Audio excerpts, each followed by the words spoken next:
Oh, we are. You sprung that on me. I don't even have the audience in yet. Why the hell not? Locke is not coming today because he's decided that the show is beneath him. Okay. Or he's in a place that has really crappy internet. One of the two. Okay. He's up in Muskoka again at his family cabin house thing, and he called me not too long ago saying my internet's really bad. So he's not joining. So we'll just have to do a quick recording here for him. Captain's Locke, you suck. All right. So anyway, I have no idea. Oh, that was. But awesome. at the same time, it doesn't really matter because it's beer night. It is beer night. That's true. And we're all running on the new Wi-Fi Bluetooth chips for Bill Gates' sexy party tracking. Gotta say, Bill Gates is going down in history as a really creepy dude. Before we go any further, I want to ask Dave. Dave, you look like you're drinking something kind of beery there. Maybe I'm wrong. What are you drinking? I take the fifth.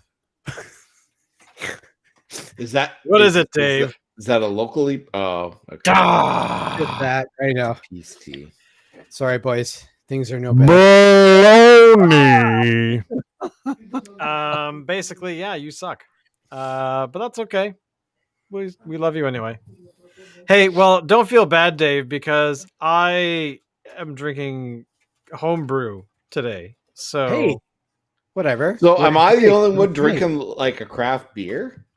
Pretty much. Well, technically, I made a craft beer. I suppose. But what are you drinking tonight, Alan? Do tell. I call this one, by the way, this is called Juicy Nipples. So there you go. It looks like you could call it something else. But it's very tasty. Oh, yeah. What am I drinking tonight? Okay, so this is actually a beer that I wanted us to do way back when we first started. Oh, like in the first 25 episodes, something like that. But we couldn't all get it. And I'm like, screw it. I'm going to do it now. None of you guys are going to do it. But it is from Red Arrow in Duncan, British Columbia. It is their Idle Hands Oaked Orange Ale. Oh. So I look forward to your report, sir. Me too. I'm interested to see her. I'm very curious. What did you make? What's your beer? I'm curious. This one, it's this color. And it's basically a Pilsner. Okay. Now, before I dive into this, I want to point out something on the can. So I think this is typically a beer that normally comes out at about Halloween, but it seems to have been out for longer. I don't know if that's because of COVID or what, but what is interesting on it is the alcohol content. See if I can get it up on the camera there. You can read that. 6.66%. That, hey, I fully respect that particular. Now, I question whether it is actually 6.66%. I have a feeling if we were to take it to the lab and have it tested, it would probably be something other than that. But hey, marketing, right? Okay. Did you find this recently? Yes, I did. Really? So this is it here. Now it looks darker on camera than it looks here. It's very kind of caramelly kind of looking. It is translucent. I can see through it, although barely. Fairly nice head. Very nice aroma to it. The smell, I don't know about the flavor, but the smell reminds me of the Gratitude from Hoyne. Oh, really? Well, that was a nice one. That was one of my favorites now that you're mentioning it. Yeah, that's a good one. Yeah. Doesn't taste like gratitude. Not that far off, I guess. Very malty. You can taste the orange.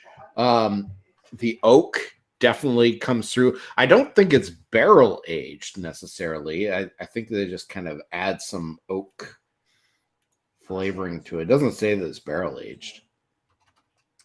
But let me just see what it says here. It says Idle Hands pours chestnut brown and has subtle aromas of orange blossom and vanilla. The head is bone white and reveals flavor of toffee malt, candied orange peel, and a dash of vanilla bean. Interesting. And I'd say that's what it does. This is really good. Like, if you can get this, get it. And you just gotta. So okay, well, I will see if I can get it. I just was a bit lazy this week and getting to the beer store. I got this on the weekend, so I actually turned off my computers on the weekend and did nothing. Oh, wow. Really, I stepped away and just. I had, what's really weird? I had 2 naps this past weekend. Saturday afternoon, I'm like, I don't have anything to do at all. I'm gonna like. And then Sunday, same thing. It's like, these dogs are so cuddly. I'm on the soap. Yeah, I just conked right out. So as Allison pointed out, at some point on the weekend, she's like, we both stopped and we just, our bodies were like. So I'm not complaining. I'm just saying that was probably a good thing. Well, I've been feeling really tired too lately, like exhausted. It's at the tail end. We can see the light at the end of the tunnel from the pandemic, I think. And I think a lot of people are kind of going, oh, hey, yeah, that's awesome.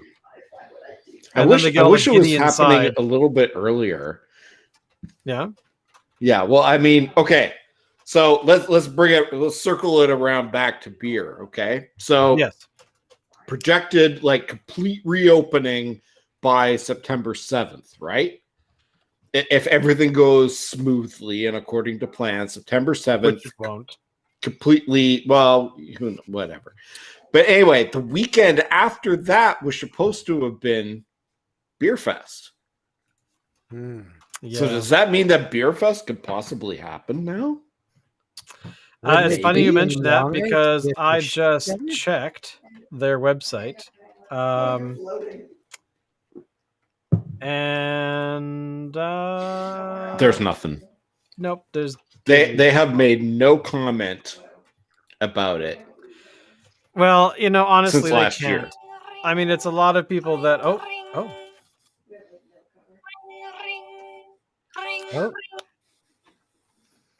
Yes.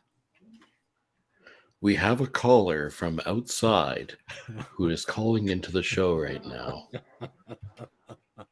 All the way from the Muskokas. Hang on one sec. Let me grab. What the hell am I doing? That's not the right button.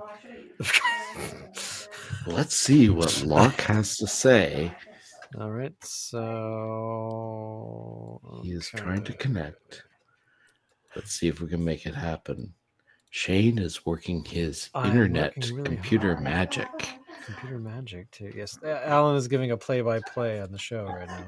Here we go. It is coming to you via your texting system. Give it a try. Bye. Hey, Locke might be here. Hey, so I have a question, Shane. Just a techie question. Just yes. Momentarily. Are we actually live? Because normally I would see a little thing a graphic up in my corner saying how many people are watching. 0. And I don't see that graphic. Actually, I don't see it either. I don't see anything either. Mine just says live. Yeah, so does mine. Yeah. That's a very good question. You never know. They could have changed, where the buttons are and all that kind of fun stuff. Yeah. But no, I don't see anything. I did get a notification. I did see. Hang on. I do actually see that there is a couple of people watching. So, but that's on a different window entirely. So YouTube has told me that we are live. So There we go. And there And there is he Locke. is. Hi there. From the deep dark forests of Muskoka, Indeed. Locke has arrived. All right, Locke, what are you drinking, dude? Blanche de Chamblay. Let me go get it right now. Nice. This is like some sort of weird, one of those home shows where somebody tours a house.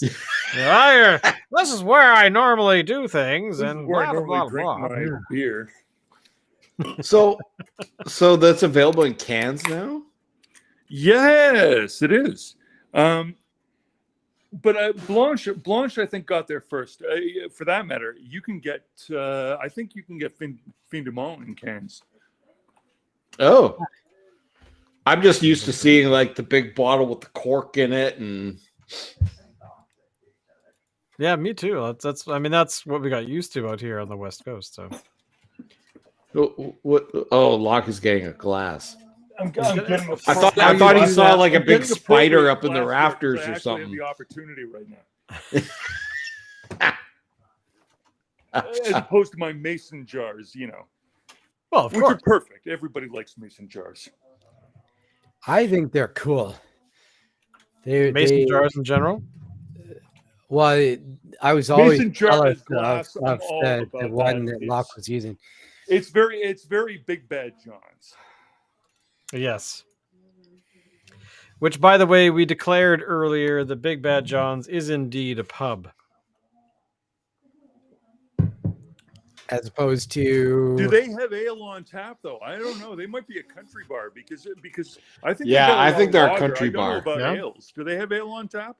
I don't know. That's a No. But it doesn't matter. It doesn't matter because they're part of an inn. That's a good point. So they're more of a tavern. They're more of a tavern, and I think you're Yeah. exactly right. Big Bad John's, truthfully speaking, is a tavern. With the bras on the wall and the peanut shells on the floor, Well, and Well, here for context that's for a tavern. That's not a public house. A tavern is it's like that. Well, the reason I mentioned that is that earlier today, up on our rooftop of our building, we were having a discussion about what is the definition of a pub. Is there a pub culture in North America, or has it been usurped by the typical sports bar restaurant combo thing? Oh, look, you could ask the same thing about England. Well, right? this is what I'm asking. This is part of it. In the 90s, a public house in some parts of the country, if you walked into a pub, there was no music, no radio, no TV. It was a bunch of folks who had collected in one house rather than many houses. And if you walked in, they all fucking looked at you. Yeah. I mean, that's What are you looking at? I'm trying to see what Locke's looking at. Oh, What are you looking at? well, you were looking up in that direction, and so Alan was like, "What's he looking at?" No. The reason I was looking in. It's difficult to wield a beer and a phone at the same time. Yes, I've got for to sure. stand for this thing. For sure. So, I'm just having fun. That's fun. that's like something you put on your resume. Can wield beer and mobile phone at the same time. yeah. So anyway, but my point being, I mean, a pub used to be a public house in the sense of a village. In a village, Yeah. Everybody's got a house, but some villager, one of them, everybody shows up at their place because they're hanging out at home all the time. It's kind of boring, and you want to kind of hang out with other people, so you go to the popular person's place, and they, being the popular person, they're probably the person that has the ale, right? Do you go to the place? Does everybody go to hang out at the place where they don't have any ale there?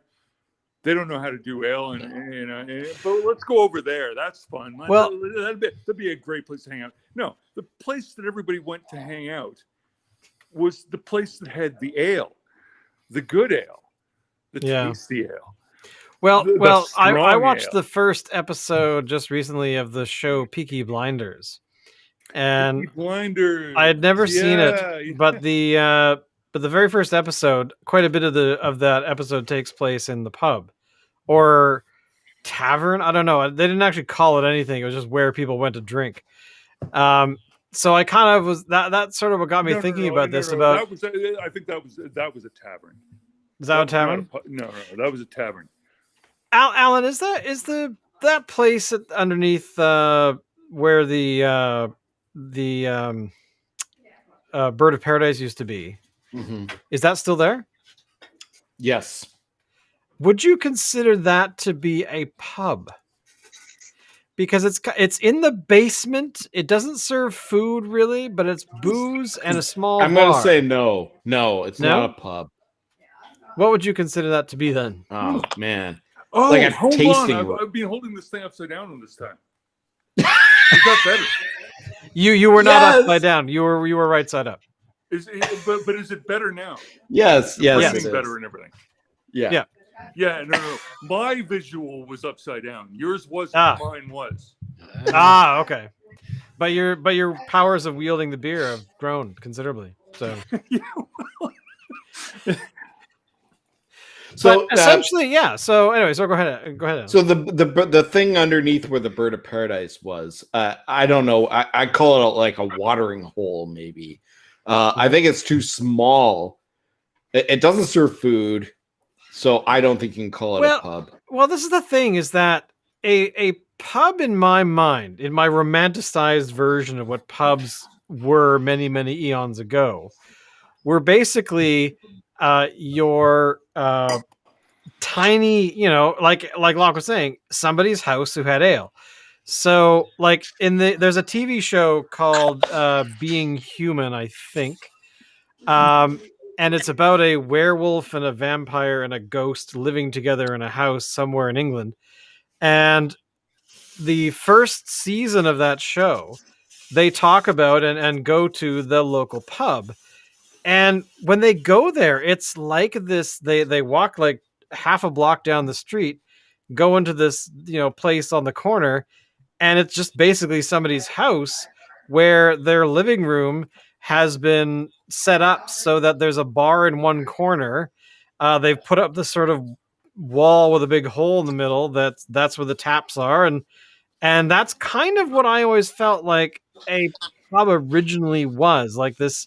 4, maybe 5 tables, enough room for maybe 10 Okay. peoples at a stretch. So that's kind of what I always pictured a pub as being like Cheers, for example. That to me is not a pub; that's a bar, No. and it's underneath a restaurant. So it's Yeah. kind of got the best. And I think there's a hotel. Might have a hotel above it, which might make it an So- inn. So exactly. So, and this is the thing: is that there's this idea that I have about what a pub used to be, and the Bird of Paradise was basically the only game in Yeah. town for a long time. Yeah, no. In that area. That was undoubtedly the local pub. Yeah. There's no question in my mind that that's the proper terminology for what that was. But in no respect was it a tavern. No, exactly. To me, taverns are very, like we were discussing earlier about the definition of tavern, and to me, tavern is a very Americanized sort of word where it implies that you go there, but you potentially have somewhere to stay. So like there's maybe 3 rooms upstairs kind of thing, similar to like a saloon kind of You're setup, saying right? A tavern's kind of like an inn, and I would agree with that. A version of an inn, yeah. Because the first time I ever encountered the word tavern was when I started playing D&D many eons ago. So, because that's always what the D&D modules tend to call them. Back then, I don't know, maybe they've probably branched out. I mean, I've seen inn here and there, but essentially, yeah, I mean, well, if you think about it, in the super olden days when everybody was a farmer, and a hunter and all of that. You think about back then, you got to imagine in a village, such as there are villages, the whole business is everybody kind of makes their own beer or whatever. But there's somebody, at least one person in the village, who makes the kind of beer that everybody wants to go over to their place for, right? Isn't that That's true. how it is? You're always going to have the local brewsmith who's sitting around making beer just for his own consumption, and people are like, somebody's got the good drink, and I have this funny feeling that you'll find them regularly through history to have been popular.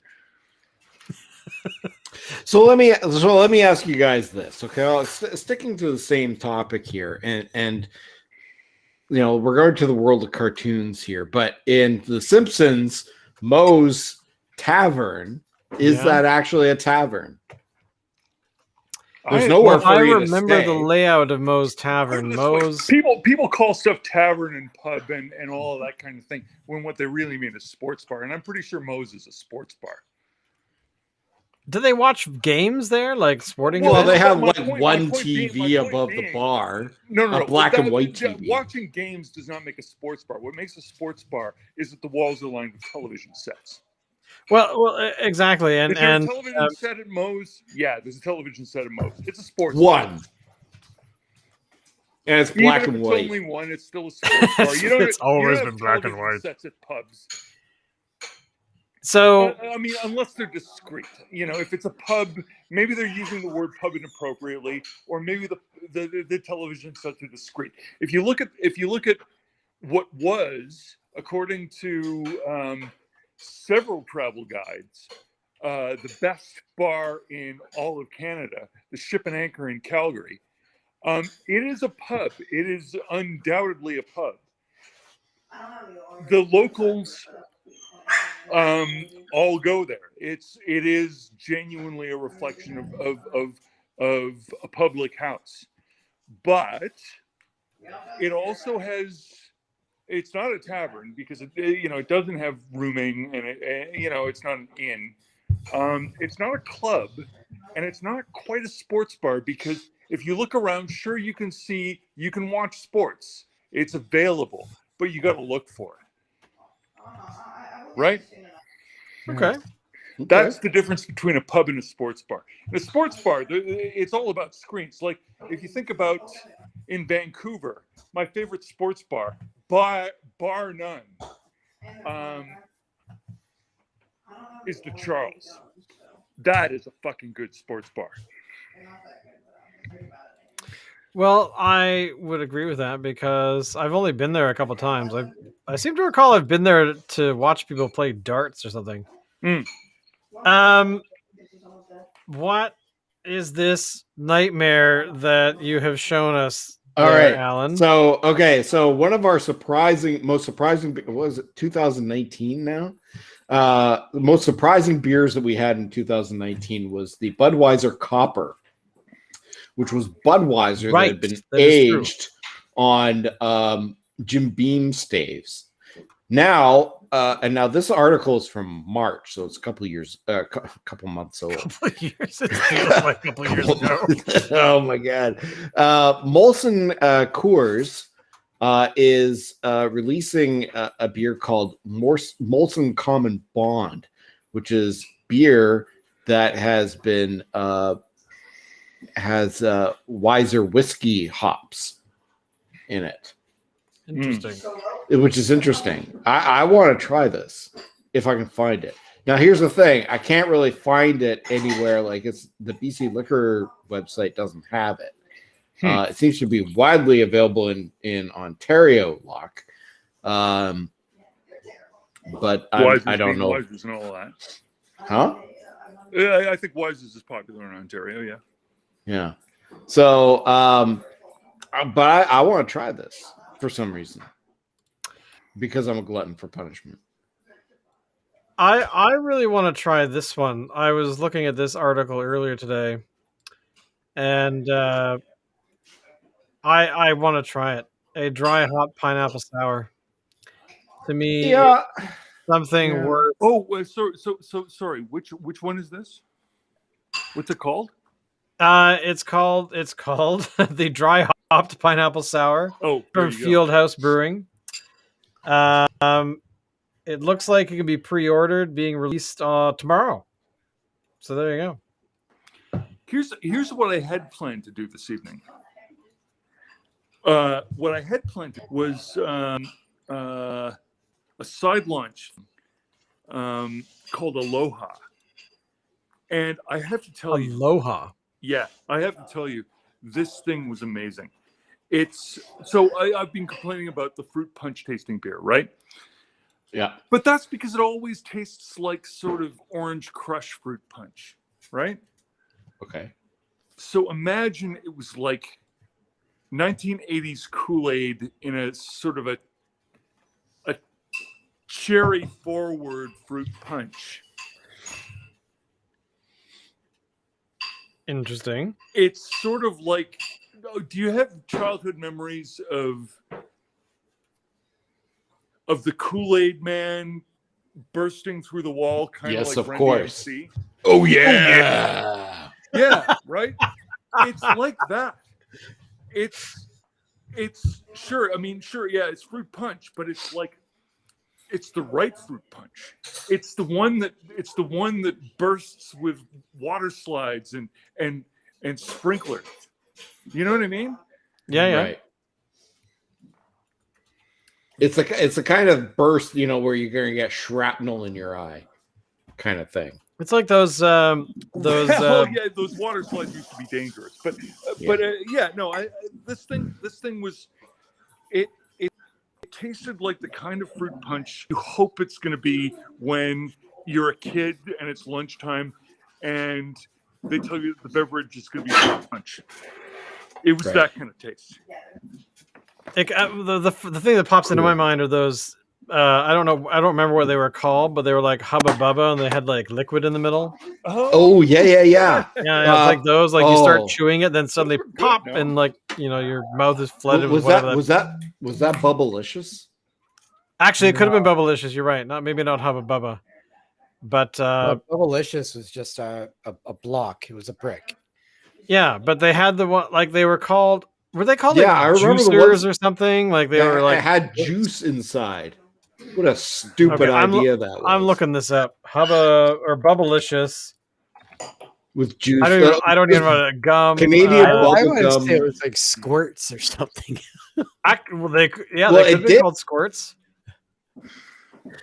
I'm looking. I don't know. I kind of remember. Who remembers Chew? Oh God. Oh yeah, totally. I chewed on a lot of Big League Chew in my day.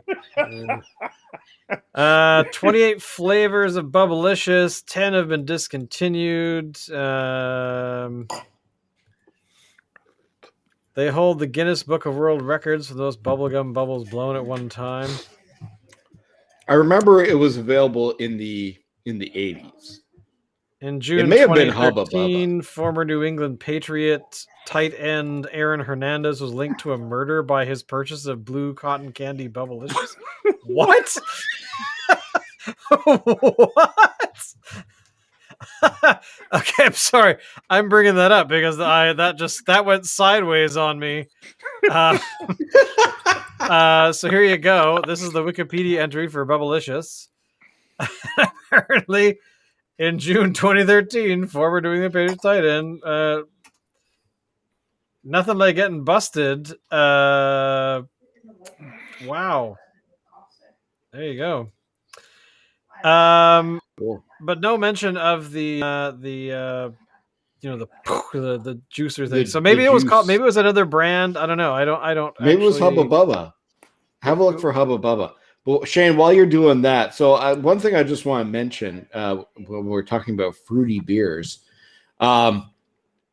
So a couple weeks ago, I had Vodachrome from Superflux on the show, and I said it was the best beer I'd ever had. And what I wanted to do was to do like a side-by-side comparison with Fresh Squeeze from Deschutes, which I consider to be one of my favorite beers. So I went and got a 1 pint can of Fresh Squeezed. And I drank it over the weekend, and I don't know if they've changed their recipe, but it was like the most bland beer I have ever had. It tasted watered down. Now I don't know if they've changed something, if I got a bad batch or what, but it was just weird. So, Locke, have you had fresh squeeze recently? No. and if I had it, not only would I want it to be fresh squeezed, I want it to be fresh brewed. Like having had it in Portland, I'm not going to compare Ontario version of that. Like that, there's no point. Right. Like fresh squeezed in Portland is sort of like Guinness in Dublin. You know, like you want to do that one with the respect for the community that it serves, and the standards that they keep, and the freshness of the beer more than anything else. Because truthfully, beer's got its fucking time out. It's better when it's fresh than when it's old, unless it's meant to be aged, in which case that's different. And so I'm rhyming off in another direction. But there you go. Right. Okay. Well, it was just interesting because I've had fresh squeeze a number of times here, and this was the first time I was ever like, oh, if I was having this for the first time, I would never have gotten it again. Which kind of leads me to believe that maybe I got a bad one or something. Maybe. Okay, so in my bit of research here, Hubba Bubba did have a liquid center gum for a little while called Hubba Bubba Max. But there's also other ones which I remember getting at some point. One called Freshen Up that I know that I've had. But the weird thing that I actually have just read here is that, remember Clorettes, the gum, the little. Apparently, it was discontinued in 2015. It hasn't existed for a long time. But the article actually says you probably didn't realize that they just didn't make them anymore. So there you go. Do they still make chiclets? Whoa! Didn't the Twinkie go through that and now they're making them again? To be honest, I don't know. I'm looking it up.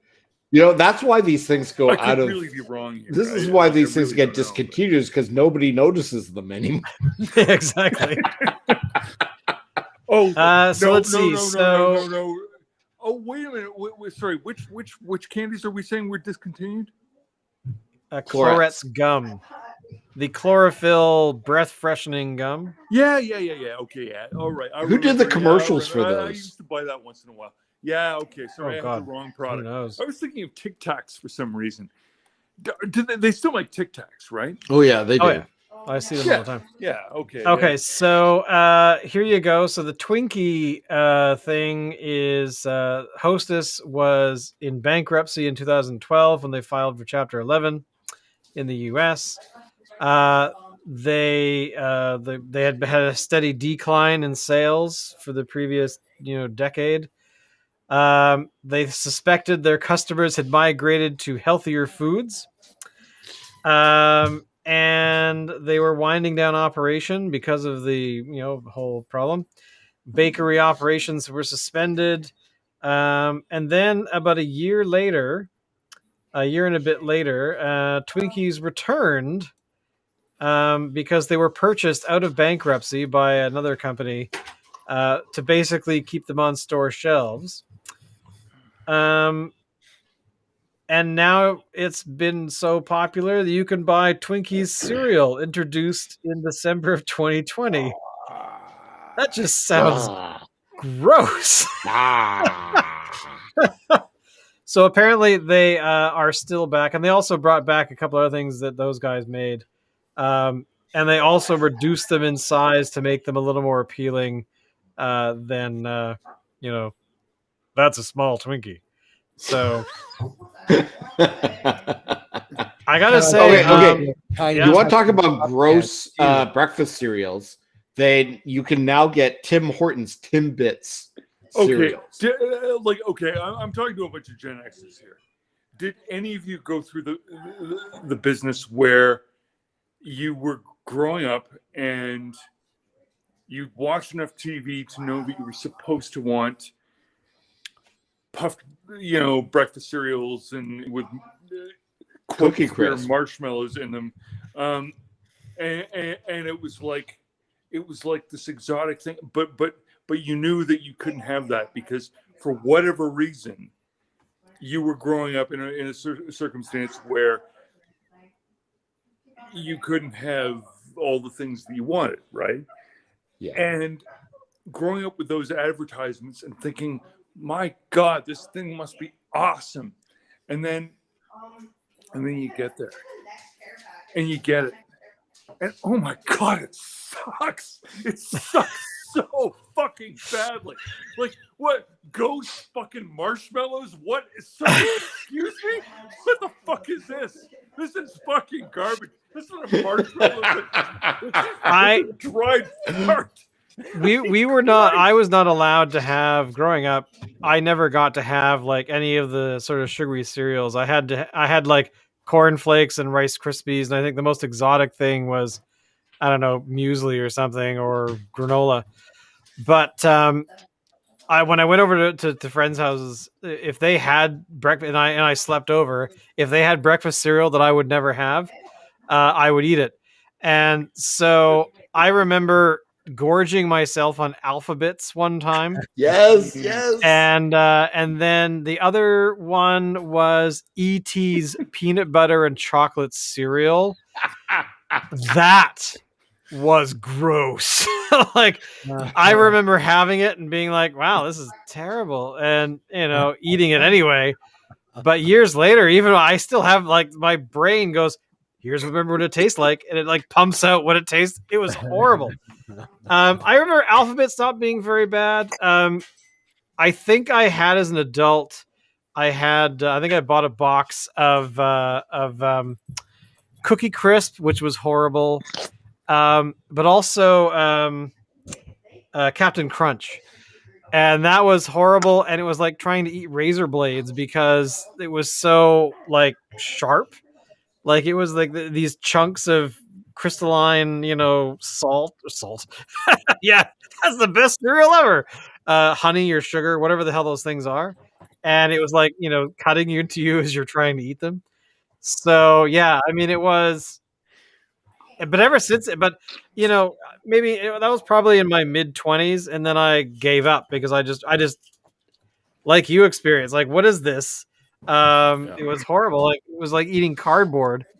And I got more flavor out of like plain Rice Krispies, But I don't know, Dave. Did you ever go through a thing like that where you're like, here's all the stuff that I wasn't able to have as a kid. I'm just gonna eat everything now. Krispies are underrated for flavor. I'm thinking about it. You guys have been talking, and no. In terms of like the closest I ever got was puffed wheat.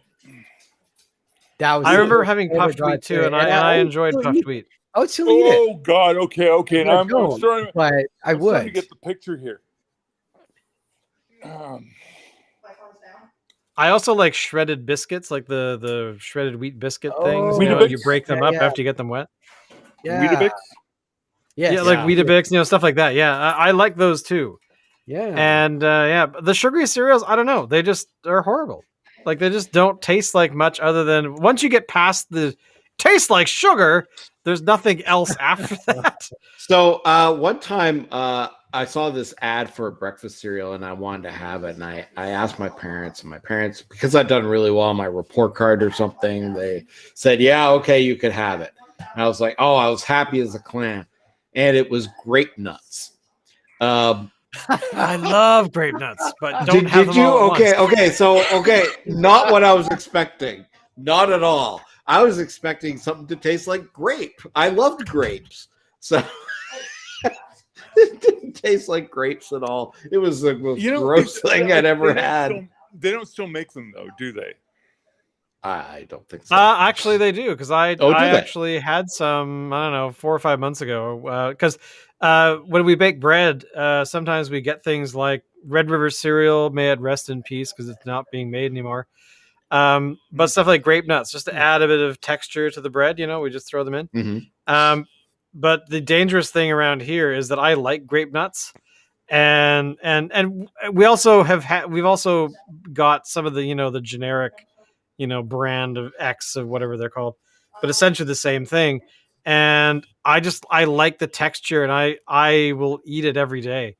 And hey, my bowels enjoyed it because I was having regular poops. But I gotta say, it was it's kind of tasteless, but it's also really tasteful. Like, I don't know, I just like it. I didn't weird. find it tasteless at all, but the taste that it did have was pretty gross. Well, yeah, I mean, always it's sort of liked it. I mean, it's look, put it this way. Grape nuts are made for a market that often eat with yogurt. If you don't like yeah, that no, either, exactly. Well, that's exactly what then we that's do as where we well. are.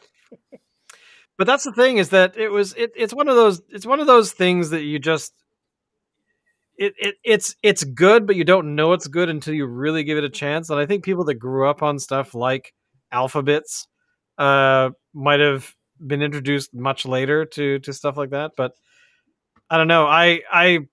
My neighbor next door, actually, he makes trips down to the States because the boxes are bigger, and he buys like a whole case of them just to bring them up because he loves it so much. Like honey nut Cheerios, which I have enjoyed in the past. Count Chocula, I've noticed he has, and just stuff like that, right? But answer this for me. For some reason, I keep thinking that there was a cereal for the A-Team. Was there ever an A-Team cereal? Not That you guys aware know of. Not that I remember. Nothing's coming to mind. Okay, I'm looking it up because There was a C-3PO cereal. Wayne Gretzky has his own cereal, I think. I ate a lot of homemade Alpen. Mr. T had a cereal. That's what I'm thinking of. New Mr. T crispy sweet corn and oats cereal. I pity the fool who don't eat my cereal. To be honest, I would not doubt that was actually part of the marketing for it. Because of his popularity in the A-Team and his appearance in Rocky 3. Team up with Mr. T, it's cool. It does say, I pity the fool who don't eat my cereal. There you go. Oh my God, that's hilarious. And of course, you could get Mr. T stickers inside. Yeah. Mr. T, what do you say to people who don't eat your cereal? I predict one thing: pain.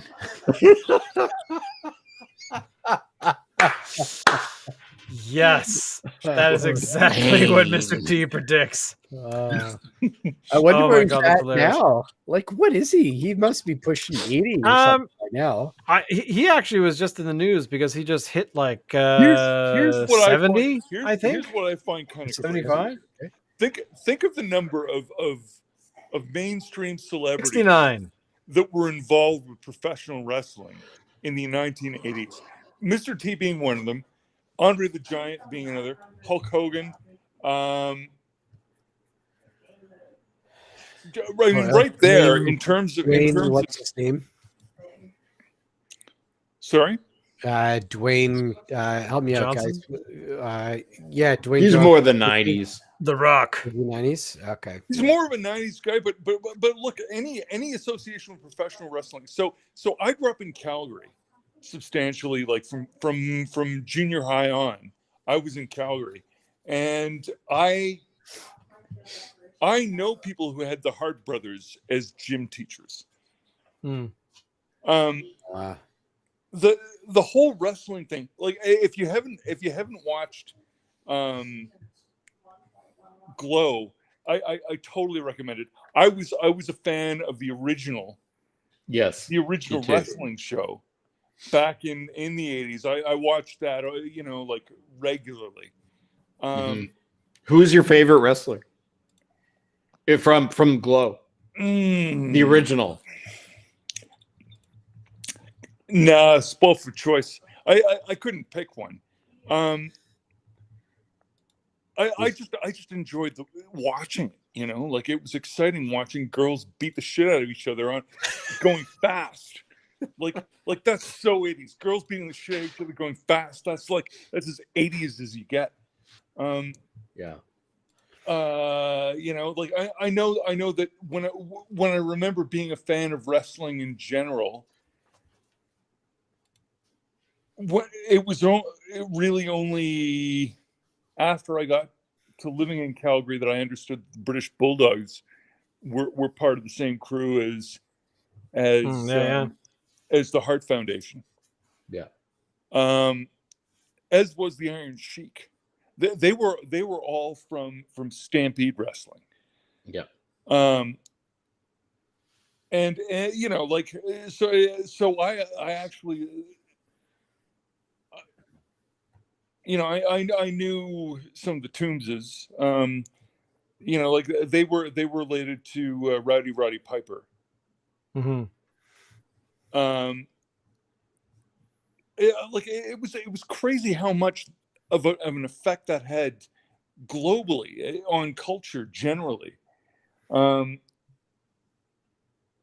That's one of the rare moments where Canada's had an unusually large voice in professional wrestling, which is a funny thing. Well, and I'll tell you, so I used to coach Little League baseball here locally. And there's this guy that I used to coach with. His name was Shane, like big guy, like 6'3" or something. He just looks really menacing, but super nice guy. Yeah, similar to me, I guess. Yeah. Yeah. And anyway, we're just talking at some point, and he reveals to me that he used to be a professional wrestler. And I was like, oh, really? Like, tell me about that. So he goes, oh yeah, that was a party. You know, I've been down in Stu Hart's basement, and I know the Undertaker and all this. And he did some stuff. He didn't do stuff with the WWE, but he was sort of like on trajectory to that. And then he decided to leave it because he saw there was people who were dying and people with like bad health problems and stuff. And he's like, no, he's like, no, I'm getting out now. So he did. And but it was interesting. It's like, I never realized that he had been a professional wrestler, but he'd been on TV and he knows like he's friends with players, like big time wrestlers. Yeah. Well, yeah, I feel sorry for those guys, a lot of them, because the ones that stuck it out, you know, have, you know, really, you know, stuff related to old age, but also dying really early because of the way that they had to work, where they were working all the time on the road all the time. Yeah. Some were, of course, using, you know, enhancing drugs and stuff like that. But, you know, people like the Ultimate Warrior, the guy, you know, decided to retire at mid 40s and was dead a couple years later of a heart attack, because I guess he was a roid user. That's my assumption. But yeah, I mean, like Hulk Hogan had his hip replaced not too long ago because of his famous, you know, big leg drop thing. He's like, I did that for, you know, 30 years and it screwed up my hip. You know, I was, you know, it was a controlled thing, but still you're hitting this mat all the time, and it's just repetitive injury over time. And then you have people like, the one that really breaks my heart, though, I have to really is not British Bulldog, Junkyard Dog, who died after driving into a tree on the way home from his daughter's graduation from high school or something. But that was really sad. I mean, a lot of those stories are sad just because of the abuse. I mean, did you ever saw that documentary with Jake the Snake Roberts? Yes. And I don't know if I've seen that. I've seen the Bret Hart documentary. Well, this one came out probably 10 years ago now, but essentially, there's a dude whose name I cannot, Dallas something Dallas, who was also a wrestler at one point. Yeah. And he's sort of, once he got older, he's like, okay, well, I have to stop doing this kind of work. So he got heavy into yoga and sort of body training and that kind of stuff by, you know, not taxing your body like you would in the wrestling world. And he basically hunted down where Jake was, Jake was like living in a house off some highway in the middle of Texas somewhere. And it's basically follows him for this first documentary from, Jake is all screwed up in this, lazy boy in his living room to getting him to like do, some rehab and stuff. And then also doing a Kickstarter to get, I think, shoulder surgery or back surgery or something that Jake needed. So he had that done. And then they did a follow-up after that, like a couple years later, because at the very end of that thing, Jake had sort of fallen back into using drugs and pain medication and stuff. But the other guy that was also in the documentary that just popped into my mind was Rico Suave, the guy that always had a toothpick in his mouth. And he always had the slicked hair. I think that was his name. But he was always, he was like the cool Latino man, big guy, slicked hair, toothpick, very cool. And then, but yeah, he was the same way. He was all screwed up in a wheelchair. Reese Ramon. Okay, yeah, thank you. But he was like in a wheelchair and he couldn't move at all. And it was, about how he was getting rehab as well for, basically there needs to be a home that this Dallas guy has kind of made for wrestlers who, worked in that industry and then, hurt themselves or got all screwed up and decided I have to retire. But then there's, like AC/DC and like Julian always says, there's no retirement plan. There's no, Social Security. You have to rock hard until you're dead. And that's something that Jesse Ventura said later on when he got into politics and stuff, that he would be a proponent for some sort of some plan or something for professional wrestlers to help them for life after wrestling, because he says that there's a lot of people who are screwed up because of their wrestling careers. Exactly, especially when you have like the guys who are sorry, Locke, I just realized what your name that you entered into the thing is. But essentially, yeah, they basically are in an industry where there's far more chance of injury and when you're working out all the time, that's kind of hard on your body if you're doing it haphazardly or having to be on the road at the same time and you don't have the proper equipment all the time and things like that. And then of course, then the people who turn to, steroid use and things like that, which I'm sure is probably rampant in that world. But of course, the WWE, I suspect probably does a lot for them, but probably they draw a line somewhere about, you guys are adults and you're all contractors.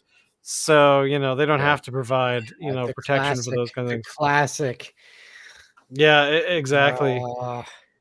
So, yeah. Actually, it's really bizarre. I was on Granville Island this weekend. Whoa, that is bizarre. I walked from here to there and back for an exercise. And when I was there were all these horns going off. And I thought, oh, maybe there's some sort of event. So I hunted these horns down. And the problem is I got there and I was watching these cars drive by. They're all honking their horns. And there was no signage. There was like, local number, this, that, fighting for this. But they didn't say what they were fighting for. You have no context for who local whatever is. And they're, holding up these signs that just say local whatever, whatever the hell the chant was. But, I walked away going, what a missed opportunity. Where was your glitter? Where were your signage saying, down with such and such, or we need these kind? But they didn't have any identifying marks except for local whatever, which to the person on Granville Island who's there to get an ice cream cone, vegetables, or just passing through as a I want to get out of my house for a day during a pandemic. It's like, well, who cares who you are? Honk your horn, drive around the island 3 times, and we're not going to give a shit about what you want because You've given us no idea who you are. We don't know what you're fighting for. All we know is there's a bunch of yahoos that went out and got some signs, wrote some random number on it, and honked their horns while driving around the island. So yeah, it was really weird. I was expecting I was waiting for the car that had a big sign saying, "This is who we are. Here's what we're fighting for. Here is why we're fighting." Like there was nothing, just a bunch of honking cars with some random signs with numbers. It was so weird, so weird. Speaking of unions and wrestling, apparently. So there you go. You know what all this talk makes me think about, because I've always been curious about this, is Mexican wrestling. I have no idea what the deal is with that stuff, because I've only seen it on TV. I was a fan of the Daughters. I think aggressively. Oh, yeah, no. You mean like the guys with the masks and the whole thing? Yeah. I definitely think, somehow that seems to me I think that's part of what makes I think that's part of what made Stampede Wrestling a little different than North American wrestling generally. It was a little more